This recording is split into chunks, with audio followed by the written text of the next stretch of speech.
우리 지난주에 오늘 이 본문 말씀 지난주보다 조금 더 읽긴 했지만요, 본문은 같습니다. 사실은 5절부터 69절까지가 오늘 본문입니다. 그런데 왜 앞뒤만 읽어요? 너무 길어서, 너무 또 읽기가 복잡하고 힘들어서 앞에 조금 읽고 뒷부분 조금 읽었습니다. 자, 오늘 본문에 기록된 내용이 어떤 내용이라고 그랬죠?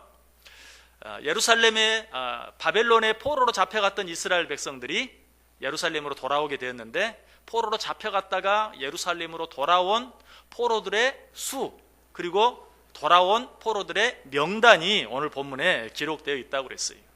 그 명단들, 그 수들을 다 기록하다 보니까 본문이 길어졌어요. 느헤미야 7장은 모두 73절까지 있는데 그 수들을 다 기록하다 보니까 좀 자세히 살펴보면요, 포로로 잡혀가기 전 지도층에 있었던 사람들의 명단이 6절과 7절에 나옵니다. 다음으로는 제사장이 아니었던 일반 유대인들의 명단과 수가 8절부터 38절까지 길게 나와요. 아무래도 제사장이 아닌 일반, 요즘 말로 하면 일반 성도들이 훨씬 수가 많겠죠. 그래서 길게 그 이름이 나와 있고요. 그 뒤를 이어서 제사장들의 명단과 수가 39절부터 42절까지 나와 있습니다. 그 다음으로는 레위 지파의 명단과 수가 나와요. 그리고 노래하는 자들과 문지기들이 44절, 45절에 나오고요. 성소에서 수종 드는 사람들이 46절부터 56절까지, 그리고 솔로몬의 신복의 자손들이 57절부터 60절까지 이렇게 나와 있어요. 자, 이 사람 이름, 지난주에도 말씀을 드렸죠. 왜 이런 이름들을 다 기록했을까? 그냥 적당히 좀 간략하게 요약해서 할 수도 있고, 가운데는 빼고 그저 앞에 우리가 읽은 대로만 이렇게 할 수도 있을 텐데, 왜 이렇게 다 한 사람 한 사람 이름을 다 기록했을까? 명단은 그만큼 중요한 것이, 물론 이름이 쭉 적혀있는 그저 종이만 보면 아무것도 아닐 수 있어요. 그러나 여러분, 간혹 그런 경험들이 있을 거예요. 어떤 명단에 내 이름이 빠짐으로 말미암아서 나는 아무것도 할 수 없는 그런 때가 간혹 있어요. 이제 또 곧 대학 합격자 명단이 발표될 텐데요. 글쎄요, 뭐 요즘도 그렇게 하는지, 예전에 저희 때만 해도 벽보에다 합격자 이름을 착 붙였어요. 학부모랑 또 학교 가가지고 내 이름을 찾습니다. 내 이름이 있으면 그냥 환호성을 지르죠. 그러나 이름이 없으면 너무너무 비참한 거예요. 어쩔 때는 그저 시비가 거기서 엇갈릴 정도가 아니라 생사가 엇갈리기도 하는 참 그런 일들이 간혹 있어요. 제가 아는 분 가운데 외적으로 보면 그럴 분은 아닌 것 같은데, 무슨 국회 조찬 기도회나 또 무슨 대통령 조찬 기도회, 청와대 조찬 기도회나 무슨 대통령 취임식이나 이런 데가 있으면 꼭 참석하는 분이 있어요. 그래서 야, 저 사람은 참 어떤 분이길래 저렇게 대단한가. 아무튼 어떤 방법을 써서라도 그 명단에 이름만 올려놓으면 만사 오케이. 그 앞에 가서 그 이름이 있는지만 확인하면 들어가게 하는 곳이고, 이름이 없으면 제 아무리 그럴듯한 사람이라 할지라도 그 자리에 들어갈 수 없어요. 여러분, 이름은 이처럼 중요한 것입니다. 근데 오늘 본문도 마찬가지. 오늘 본문도 그저 쓸데없는 이름들을 쭉 기록한 것 같은데, 거기에 이름이 있느냐 없느냐 하는 것에 따라서 시비가 엇갈리는 그런 모습이 오늘 본문에 기록되어 있어요. 자, 오늘 본문은 어떤 내용이라고요? 바벨론으로 포로로 잡혀갔다가 예루살렘으로 돌아온 사람들의 명단과 수가 계보대로 정확하게 기록되어 있어요. 그런데 그 계보가 확실하지 않아서 명단에서 빠지게 된 사람들이 있었던 것을 보게 돼요. 오늘 보면 64절에 보면 이런 말이 나오죠. 이 사람들은 계보 중에서 자기 이름을 찾아도 찾지 못하였으므로 그들을 부정하게 여겨 제사장의 직분을 행하지 못하게 하고, 총독이 그들에게 명령하여 우리인과 둔밈을 가진 제사장이 일어나기 전에는 지성물을 먹지 말라 하였느니라. 여러분, 포로 생활이 어떠했겠어요? 뭐 포로 생활에 질서가 있었겠어요? 당시 포로 생활이 아니라도 질서가 부족한 때였는데, 포로로 남의 나라에 잡혀가 있다 보니 질서가 있을 리가 만무해요. 그러니까 이 계보도 막 뒤죽박죽이 되고, 누가 진짜 제사장인지 아니면 누가 가짜 제사장인지조차도 알 수가 없다는 것이. 그런데 그것을 하나님의 감동하심에 따라 느헤미야가 일일이 조사하고 수를 세어보고 명단을 확인해 보니까 제사장의 명단에 없는 사람들의 이름이 제사장의 명단에 이름이 올라가 있는 그런 모습들을 보게 된 것이. 제사장이 아닌 사람들이 이 포로 시대 그 혼란의 틈을 타서 제사장 노릇을 한 것이, 특별히 거기 한 사람이 언급되죠. 바르실레의 딸과 결혼한 한 사람. 여러분, 바르실레의 딸과 결혼하면 어떻습니까? 그렇다고 해서 자기 이름이 바르실레가 되는 건 아니죠. 그런데 이 자기 아내의 아버지가 바르실레라는 것을 이용해서 자기가 바르실레인 것처럼, 한마디로 말하면 성을 바꾼 거예요.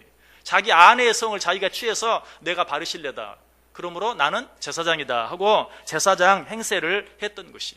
그래서 이런 자들로 하여금 제사장 행세를 하지 못하게 하고, 그리고 성전의 지성소의 지성물을 먹지 못하게 하는 그런 조치를 취하는 모습을 보게 돼요.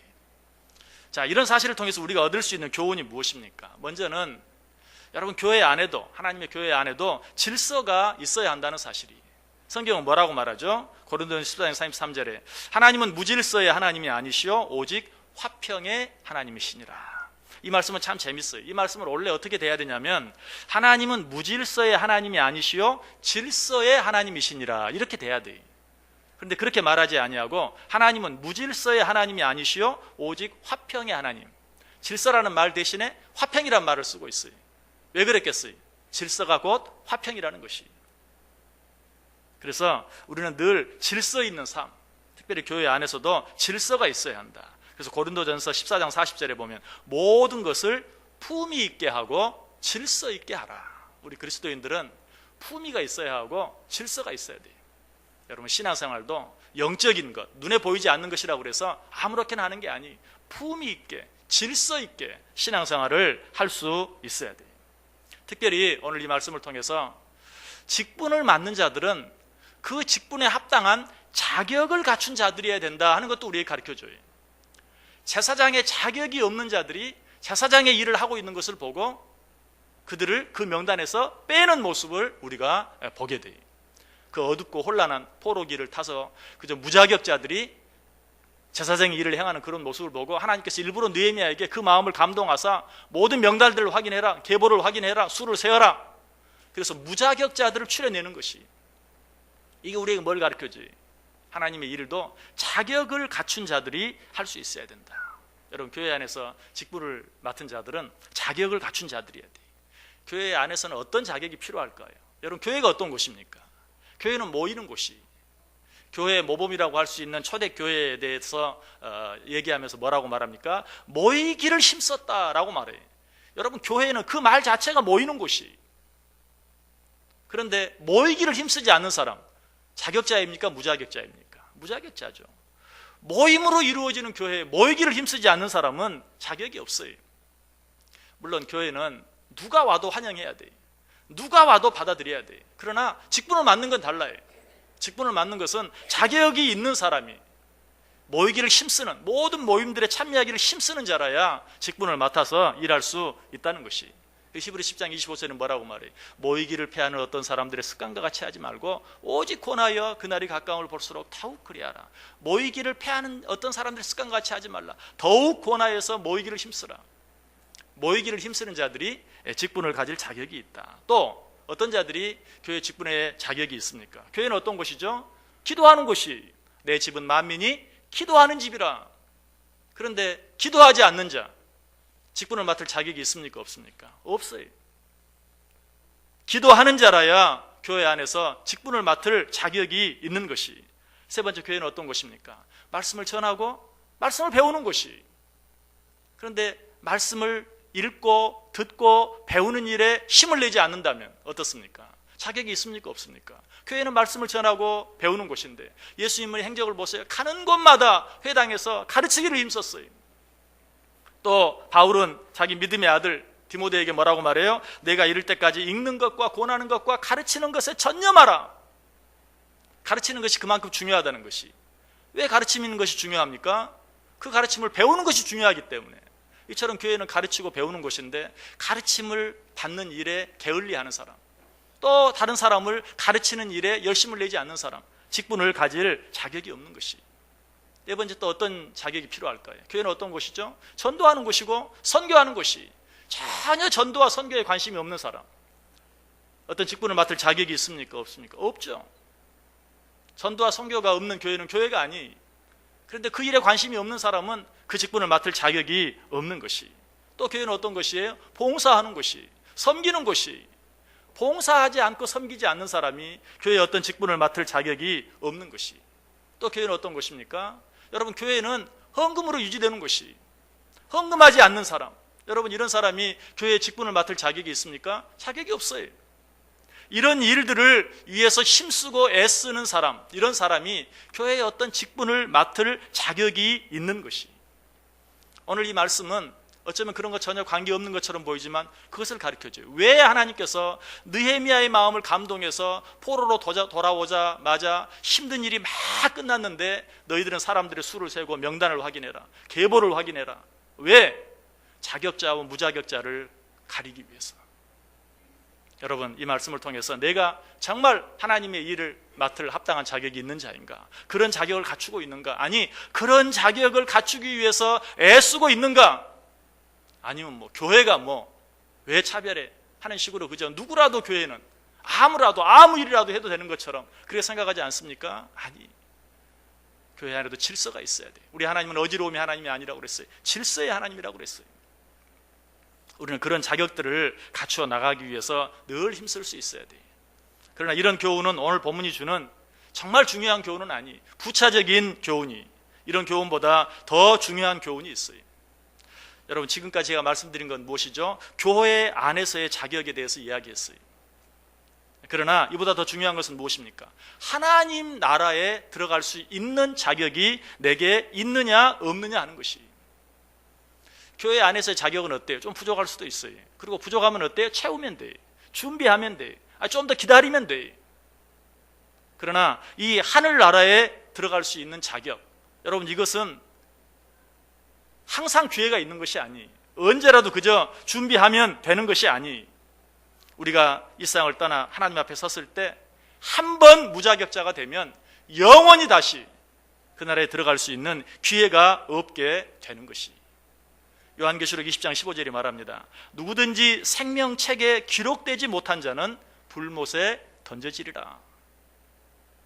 우리가 하나님 앞에 가면 하나님 앞에는 여러 책들이 놓여 있어요. 그런데 그 책들 가운데 한 책은 어떤 책입니까? 생명책이 있어요.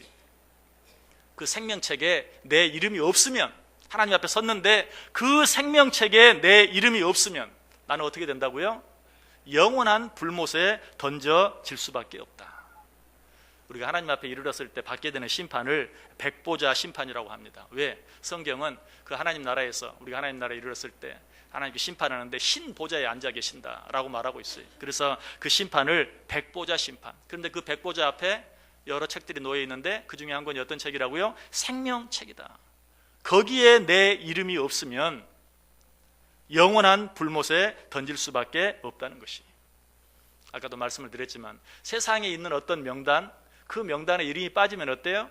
좀 마음이 상할 수도 있어요. 그리고 좀 불편할 수도 있어요. 좀 더 심하게는 좀 손해가 날 수도 있어요. 그러나 그 정도뿐이. 그러나 이 하나님 앞에 놓여진, 백보자 앞에 놓여진 이 생명책에 내 이름이 없으면 그것은 조금 손해나는 것 정도가 아니에요. 마음 조금 상하는 것 정도가 아니에요. 영원한 불못에 던져지게 되고 만다는 사실이. 아무리 고통스러운 것이라 할지라도요, 1년, 2년, 아니 10년, 20년 견디면 된다면 그래도 참고 견디고 기다릴 수 있어요. 그러나 그 불못, 하나님의 생명책에 이름이 기록되지 못한 자들이 던져지게 되는 불못, 그것은 어떤 것이라고요? 영원토록 괴로움을 당할 수밖에 없는 것이다. 요한계시록 20장 10절에 말합니다. 또 그들을 미혹하는 마귀가 불과 유황못에 던져지니 거기는 그 짐승과 거짓 선지자도 있어 세세토록 밤낮 괴로움을 받으리라. 세세토록 밤낮 괴로움을 받으리라. 영원토록 괴로움을 받게 된다는 것이. 마가복음 9장 48절과 49절에서는 거기에서는 구더기도 죽지 않고 불도 꺼지지 아니하느니라. 사람마다 불로써 소금 치듯함을 받으리라. 얼마나 고통스러운 것입니까? 누가 그곳에 이르게 된다고요? 생명책에 그 이름이 기록되지 못한 자들. 그래서 단테는 그의 신곡 지옥편에서 지옥의 여러 장소들을 묘사하고 있는데 그 모든 장소마다 영원히라는 말이 붙어 있어요. 그 괴로움이 잠시 잠깐이 아니 영원히 이 괴로움을 당하는 곳, 영원히 저 괴로움을 당하는 곳, 그 모든 방들에 영원이라는 이름이 붙어 있는 것을 보게 돼요. 성경은 이것을 둘째 사망이라고 부릅니다. 요한계시록 20장 14절에 나와요. 사망과 음부도 불못에 던져지니 이것은 둘째 사망 곧 불못이라. 근데 여러분 정말 끔찍한 일은 우리의 이름이 이 생명책에 처음에 없었다는 것이, 우리의 이름이 처음에는 사망의 책에 기록되어 있었다는 사실이, 누구로 말미암아? 우리 인류의 시조인 아담으로 말미암아. 아담이 범죄함으로 말미암아 우리 모두가 죄인이 되고 우리 모두는 이 사망의 책에 그 이름이 기록되어 있었어요. 로마서 5장 14절에 이렇게 말해요. 그러나 아담으로부터 모세까지 아담의 범죄와 같은 죄를 짓지 아니한 자들까지도 사망이 왕노릇하였다. 아담의 죄로 말미암아 모두 사망의 자녀들, 사망의 책에 그 이름이 기록되게 되었다. 로마서 5장 15절도 말합니다. 한 사람의 범죄로 인하여 많은 사람이 죽었은즉, 로마서 5장 17절도 말합니다. 한 사람의 범죄로 말미암아 사망이 그 한 사람을 통하여 왕노릇하였다. 그 다음 절 5장 18절에도 한 범죄로 많은 사람이 정죄에 이른 것 같이 한 사람이 순종하지 아니함으로 많은 사람이 죄인 되었다 라고 우리에게 말하고 있어요. 이 말씀들을 들을 때마다 우리는 참 마음이 불편해요. 아니 어떻게 한 사람으로 인해서 그 후대의 모든 사람들이 다 죄인이 될 수 있느냐? 아니 다 죽어야 할 죄인이 될 수가 있느냐? 그런데 여러분 조금 냉정하게 생각해 보면요, 이 세상의 모든 일들은 다 그렇게 돌아가요. 여러분 만약에 이 나라의 대통령이 어떤 다른 나라의 왕 앞에서, 대통령 앞에서 항복하는 문서에 도장 한번 꽝 찍으면 어떻습니까? 우리는 다 졸지의 식민지가 되는 거예요. 우리는 그런 일을 직접 경험했잖아요. 잘못은 한 사람이 했어요. 매국노 한 사람이 잘못을 했다 할지라도 그 한 사람으로 말미암아 나는 잘못한 게 아무것도 없는데, 나는 나라를 구하기 위해서 목숨을 버리면서 독립운동을 하고 있다 할지라도 한 사람의 실수로 말미암아 국민 전체가 식민지가 되는 일, 억울하지만 그런 일은 분명히 있는 것이, 비행기 조종사 한 사람이 실수해서 비행기가 추락하면 어떻게 됩니까? 실수는 한 사람이 했지만 모두가 죽는 거예요. 억울해도 할 수 없어요. 여러분 이런 것보다도 우리들의 혈통이 어떻습니까? 여러분 우리들 많은 질병 때문에 고통당하는데 그런 많은 질병들이 대부분이 어떤 것들이죠? 유전적인 요소들이 참 많아요. 나는 잘못한 게 하나도 없어요. 그러나 유전적인 것으로 말미암아 그 죄에, 그 질병에 고통당하는 그런 일도 있죠. 여러분이 가지고 있는 혈액형도 그래요. 여러분 요즘은 어때요? 머리카락 하나 뽑으면 누가 누구의 아들인지 누구의 자녀인지 정확하게 알 수 있어요. 그것이 뭘 말해요? 어떤 우리 조상의 어떤 무엇으로 인하여 내가 이런 사람이 되었다는 것이. 그래서 머리카락 하나를 가져다가 친자 확인을 해서 이 사람은 당신의 친자식이 확실합니다. 그러면 100% 믿어요. 그러면서도 아담 한 사람으로 말미암아, 우리 시조 아담이 범죄함으로 말미암아 우리가 죄인 되었다는 사실에 대해서는 콧방귀만 끼려고 해요. 어떻게 그런 일이 있을 수 있느냐? 아마 옛날 같으면 머리카락 하나 가지고 이 사람이 친자식인지 아닌지 가려냈다고 아무도 믿지 않았을 거예요. 그런데 요즘은 과학이 발전해서 그 사실을 다 믿어요. 그러면서도 유독 아담으로 말미암아 우리가 죄인 되었다는 사실은 믿으려고 하지 않아요. 왜 그럴까요? 그것이 바로 우리가 죄인이라는 증거예요. 부모의 혈액형이 이것이니 내 혈액형이 이것이 되었고, 부모의 성이 이것이니 내가 이렇게 되었고, 요즘은 뭐 금수저를 물었느니 흙수저를 물었느니라고 말을 많이 하는데, 부모 잘 만나서 금수저를 물고 태어난 사람도 있고, 부모 잘못 만나서 흙수저를 물고 태어난 사람도 있고, 그런 것도 어때요? 억울해도 사실로 다 받아들여요. 그러면서도 유독 아담이 죄를 지었기 때문에 나도 죄인이 되었다는 사실만큼은 믿으려고 하고 받아들이지 않으려고 하는 것, 이게 뭐예요? 우리가 바로 죄인이라는 증거예요. 왜 다른 건 다 인정하고 믿으면서도 그 사실만 믿으려고 하지 않는가? 사도 바울은 그 사실을 뭐라고 말합니까? 그들이 마음에 하나님 두기를 싫어한다. 그런 내용이 성경에 기록되어 있기 때문에 싫어하는 거예요. 만약에 어떤 의사가 과학적으로 뭘 밝혀가지고 여러분 우리 마음속에 있는 죄악된 본성도 유전됩니다 라고 말하면 아 그런가? 하고 다 믿을 거예요. 그런데 성경에 아담 한 사람으로 말미암아 우리 모두가 죄인 되었습니다. 하나님의 말씀이라고 하니까 무조건 싫어하는 거예요. 무조건 거부하는 거예요. 이것도 결국은 뭐라고요? 우리가 죄인이라는 또 다른 증거 외에 아무것도 아니라는 것이. 그리고 이 사실은 이렇게 뭐 열심히 설명할 필요도 없고요. 우리가 우리 자신에 대해서 솔직해지면 우리는 본성적으로 죄인이라는 사실을 부인할 수 없어요. 여러분, 내 마음속에 있는 생각대로, 내 마음속에 일어나는 생각대로 내가 말하고 행동했다면 우리는 어떻게 됐을까요? 다 저 감옥 안에 들어가 있는 거예요. 아마 사람을 죽여도 여러 죽였을 거예요. 우리 마음은 그렇게 악해요. 우리나 우리 자녀들을 그대로 내버려 방치해두면 잘 될 사람이 몇이나 될까요? 마치 그저 아무리 좋은 꽃밭이라도 조금만 방치하면 잡초가 우거져 버리는 것처럼 우리 인간들의 마음도 그래요. 잘 관리하지 아니하고 감시하지 아니하고 교육하지 아니하면 제대로 될 사람이 없어요. 그것이 뭐예요? 본성적으로 우리는 죄인이라는 사실이. 어쨌든 아담 한 사람으로 말미암아 우리는 다 죽을 수밖에 없는 죄인이 되고 말았어요. 사망의 책에 우리의 이름이 올려져 있었어요. 자, 그런 우리가 어떻게 생명책에 우리의 이름을 옮길 수 있을까요? 사도행전 16장 31절이 말합니다. 주 예수를 믿으라. 그리하면 너와 내 집이 구원을 받으리라. 주 예수를 믿으라. 예수 그리스도를 믿기만 하면 네 이름이 사망의 책에서 생명의 책으로 옮겨지게 되고 영원한 사망의 자리에서 영원한 구원의 자리, 영생의 자리로 옮겨지게 될 것이다. 우리는 또 이 사실도 믿으려고 하지 않아요. 왜? 너무 쉽거든요. 너무 간단하거든요. 예수만 믿기만 하면 됩니까? 성경은 분명히 주 예수를 믿으라. 그리하면 너와 내 집이 구원을 얻으리라. 정말 그렇습니까? 정말 그렇습니다. 왜 그렇죠? 우리가 죄인 된 것도, 죽을 수밖에 없는 죄인이 된 것도 그렇게 간단하게 됐어요. 우리 시조인 아담 한 사람이 죄를 지음으로 말미암아 우리 모두가 죄인이 되었어요. 그처럼 우리의 죄를 사하기 위해서 이 땅에 오신 예수 그리스도를 믿기만 하면 우리는 그 죽을 수밖에 없는 죄인의 자리에서 영원한 생명을 얻는 영생의 자리로 옮겨지게 된다는 것이. 그래서 사도 바울은 말하죠. 로마서 5장 15절에 한 사람의 범죄를 인하여 많은 사람이 죽었은즉 더욱 하나님의 은혜와 또한 한 사람 예수 그리스도의 은혜로 말미암은 선물은 많은 사람들에게 넘쳤느니라. 한 사람 아담의 죄로 말미암아 모든 사람이 죄 있는 것처럼 한 사람 예수 그리스도로 말미암아 그 예수 그리스도의 은혜로 말미암아 그 구원의 선물은 많은 사람들에게 넘치게 되었다. 로마서 5장 17절도 말합니다. 한 사람의 범죄로 말미암아 사망이 그 한 사람을 통하여 왕노릇하였은즉 더욱 은혜와 의의 선물을 넘치게 받는 자들은 한 분 예수 그리스도를 통하여 생명 안에서 왕노릇하리로다. 자, 어떤 사람이 돈을 훔쳤어요. 딱 1,000원 훔쳤습니다. 그런데 그 1,000원 훔친 것 때문에 사형 선고를 받았어요. 여러분 억울해요, 안 억울해요?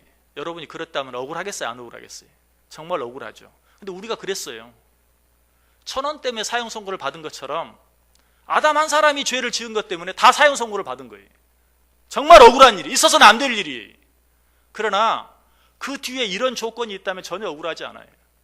1,000원만 갚으면 당신은 무죄다. 1,000원 때문에 사형 선고를 받은 것이 굉장히 억울하게 보이지만 그 1,000원을 갚기만 하면 당신은 무죄다. 여러분, 그러면 1,000원 때문에 사형 선고를 받은 게 전혀 억울한 게 아니에요. 아주 공평한 판결이. 1,000원 때문에 사형 선고를 받았고 1,000원만 갚으면 넌 무죄다. 여러분, 지금 그걸 이야기하고 있어요. 아담 한 사람으로 말미암아 너는 영원한 사망에 이르게 되었다. 그러나 예수 그리스도를 믿기만 하면 너에게는 영원한 사망 대신 영원한 생명이 주어진다라고 말씀하고 있어요. 고린도전서 15장 21절 22절에 말합니다. 사망이 한 사람으로 말미암았으니 죽은 자의 부활도 한 사람으로 말미암는도다. 아담 안에서 모든 사람이 죽은 것 같이 그리스도 안에서 모든 사람이 삶을 얻으리라.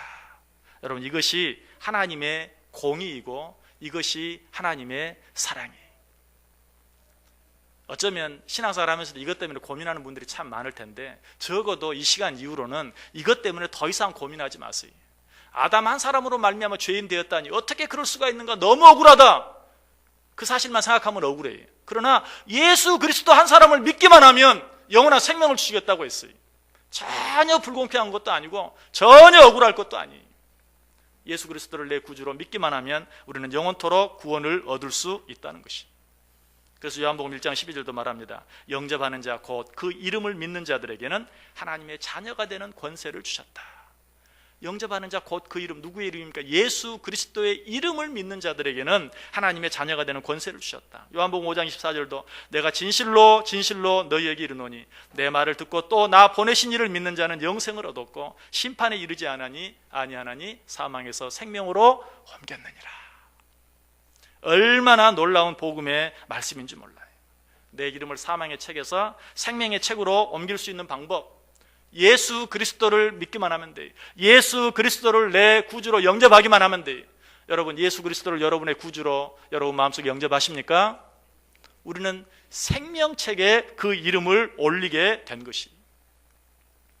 그러나 이 사실과 더불어서 우리가 구원 얻는 일이 이처럼 간단하고 이처럼 쉬운데 이 사실과 더불어서 우리가 꼭 기억해야 될 것은 그러나 이 길 외에 생명책에 내 이름을 올릴 수 있는 다른 방법은 없다는 것이, 예수 그리스도를 믿기만 하면 구원을 받을 수 있지만 그러나 이 길 외에 생명책에 내 이름을 올릴 수 있는, 구원받을 수 있는 다른 방법은 없다. 요한복음 14장 6절에 말해 내가 곧 길이요 진리요 생명이니 나로 말미암지 않고는 아버지께로 올 자가 없느니라. 사도행전 4장 12절에도 말해요. 다른 이로서는 구원을 얻을 수 없나니 천하 사람에게 구원 얻을 만한 다른 이름을 너희에게 주신 일이 없느니라. 여러분, 여러 가지 많은 이단들에 절대로 미혹되지 마세요. 예수님을 믿기만 하면 구원을 받지만 그러나 그 일 외에 구원을 받을 수 있는, 사망의 책에서 생명의 책으로 내 이름을 옮길 수 있는 다른 어떤 방법도 없다는 것이, 많은 사람들이 이런 구절을 보면서 예수님은 참 교만하다, 어떻게 그런 사람을 4대 성인이라고 말할 수 있느냐, 내가 곧 길이요 진리요 생명이니 나로 말미암지 않고는 아버지께로 올 자가 없다. 어떤 성인이 그런 말을 했느냐? 예수님은 참 교만하다. 기독교는 너무 독선적이다. 여러분, 그러나 기억하세요. 진리는 하나일 수밖에 없는 것이, 정답도 하나일 수밖에 없어요. 정답이 2개이면 이미 정답이 아니. 진리는 하나요, 정답도 하나일 수밖에 없어요. 그래서 예수님은 말해요. 다른 사람들은 그저 모르겠어요. 자기 좀 겸손한 사람처럼 보이기 위해서 뭐로 가도 서울만 가면 된다. 진리는 저 산꼭대기지만 그 산꼭대기 이룰 수 있는 길은 A라는 길도 있고 B라는 길도 있고 C라는 길도 있고 D라는 길도 있다. 그러면 사람들이 저 사람 참 괜찮다. 스님이 절에만 구원이 있는 것이 아니고 교회에도 구원이 있습니다. 그러면 참 멋있는 분 같아. 그러나 그건 거짓이에요. 진리는 하나일 수밖에 없어요. 정답도 하나일 수밖에 없어요. 그래서 예수님 말해 내가 곧 길이요 진리요 생명이다. 나로 말미암지 않고는 되지 않는다. 예수 그리스도 외에 구원을 얻을 만한 다른 이름을 너희에게 주신 일이 없느니라 라고 분명하게 말하고 있는 것이, 왜 예수님 외에 다른 길이 없습니까? 우리의 죄를, 누군가의 죄를 대신할 수 있는 사람은 죄 없어야 하는데 죄 없는 사람이 이 세상에는 존재하지 않아요. 오직 예수님만이 죄 없는 분이, 성경이 뭐라고 하면 기록된 바 의인은 하나도 없다. 모든 사람이 죄를 범하였으면 하나님의 영광에 이르지 못하더라. 이 세상에 있는 사람은 죄 없는 자가 한 사람도 없어요. 그러니 이 세상에 우리를 구원할 수 있는 다른 사람이 없어요. 하나님이 어떻게 하십니까? 하나밖에 없는, 죄 없는, 아니 하나님이신 예수 그리스도를 인간의 몸으로 이 세상에 보내셔서 죄 없는 자로 이 세상에 오셔서 우리 인간의 모든 죄를 지고 십자가에 달려 죽게 하심으로 우리를 죄 가운데서 구원해 주셨다는 사실이, 말씀을 마치려고 합니다. 혹 이 자리에 있지만 아직도 예수님이 나의 구주인 줄 알지 못하고 그 예수 그리스도를 나의 구주로 영접해 드리지 못한 분 계십니까? 성경은 우리에게 말해 주 예수를 믿으라. 그래야만 너와 내 집이 구원을 얻으리라. 영접하는 자, 곧 그 이름을 믿는 자들에게는 하나님의 자녀가 되는 권세를 주셨느니라. 혹시라도 그런 분이 계시다면 예수 그리스도만이 나의 구주 되시는 것을 믿고 그분을 내 속에 나의 구주로, 나의 주인으로 영접해 드림으로 사망의 책에서 생명의 책으로 내 이름을 옮기는 은혜와 축복을 받으시기 바랍니다. 이미 예수 그리스도를 여러분의 구주로 마음속에 모신 분 계십니까? 이 세상의 다른 어떤 축복보다도 내 이름이 생명책에 기록되어 있다는 그 사실보다 더 크고 놀라운 축복은 없다는 사실을 기억하며 그것으로 인하여 기뻐하고 감사하며 살 수 있기를 바라요. 예수님께서 전도하라고 70명의 제자들을 둘씩 짝을 지어 동네로 보냈어요. 그들이 나가서 복음을 전했더니 귀신들이 항복하는 거예요. 귀신들이 떠나가고 귀신들이 항복하는 그런 놀라운 역사들이 일어났어요. 그래서 그들이 예수님께 돌아와서 신나서 말합니다. 우리들이 가서 복음을 전했더니 귀신들이 떠나가더이다. 예수님이 뭐라고 말했어요? 칭찬했습니까? 아니, 누가복음 10장 20절에 보니까 그러나 귀신들이 너희에게 항복하는 것으로 기뻐하지 말고 너희 이름이 하늘에 기록된 것으로 인하여 기뻐하라. 여러분도 한번 누구의 손 얹고 기도하면 막 귀신이 떠나가고 병이 고쳐지고 하면 좋겠죠. 저는 목사로서 좀 그랬으면 좋겠어요.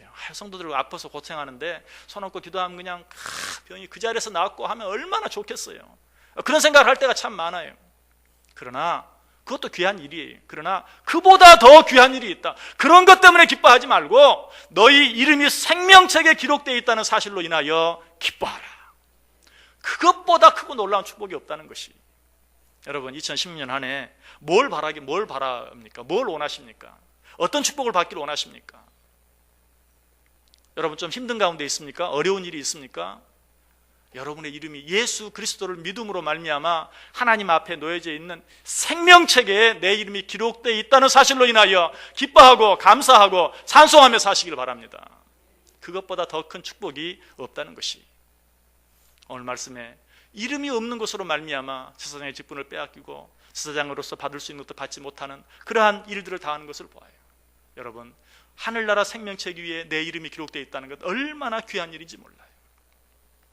이 사실을 생각하면서 어떤 일이라도 나는 하늘나라 생명책에 내 이름이 기록된 자이다 하는 그런 믿음을 가지고 담대하게 감사하면서 어떤 일 속에서든지 기뻐하고 찬송하며 살아갈 수 있는 복된 인생들, 복된 한 해 꼭 되시기를 주님의 이름으로 간절히 축원합니다. 기도하겠습니다. 사랑과 은혜가 충만하신 하나님, 감사를 드립니다.